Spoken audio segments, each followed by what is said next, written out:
আলহামদুলিল্লাহ, আমরা বাংলাদেশের ঐতিহ্যবাহী শীত মৌসুমের যেই মাহফিল, যে কোরআনিক যে মাদ্রাসাগুলো হয়, কয়েক ঘন্টার মাদ্রাসা সারা দেশব্যাপী হয়, সেই সিলসিলার শুরুতেই এবার আমি নীলফামারী আসলাম সর্বপ্রথম। আলহামদুলিল্লাহ, নীলফামারী জেলাকে আমি অনেক আগে থেকেই অনেক ভালোবাসি। এখানে আমার অনেক বন্ধুরা আছেন। আর উত্তরবঙ্গের সাথে আমি 1975 সাল থেকে জড়ানো, আমার শৈশব থেকে এই পর্যন্ত। উত্তরবঙ্গে আমার অনেক প্রতিষ্ঠান আছে, চিরির বন্দরে মাদ্রাসা আছে, বগুড়াতে আছে, লালমনিরহাটে আছে, রংপুরে আছে, গাইবান্ধায় আছে, বিভিন্ন এই বঙ্গের সাথে আমি খুব অঙ্গাঙ্গিভাবে আপনাদের সাথে জড়ানো আছি আলহামদুলিল্লাহ। তো নীলফামারীর মানুষ, উত্তরবঙ্গের মানুষ সহজ সরল, আর সহজ সরল মনগুলো কিন্তু ইসলামের জন্য, কোরআনের জন্য খুবই উপযুক্ত।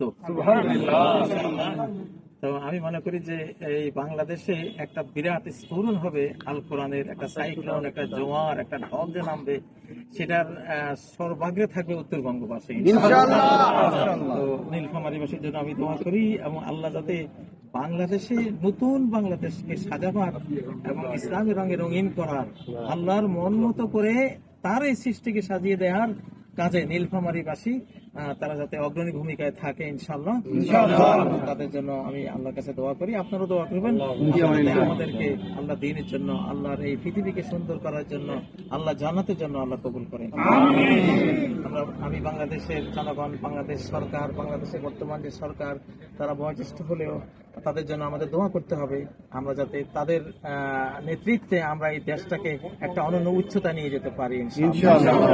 সামনে যে সরকারগুলো আসবে সেগুলো যাতে আল্লাহওয়ালা সরকার হয়, যারা আল্লাহকে ভয় করবে এবং আমাদেরকে দয়া করবে, এমন সরকার যাতে হয়।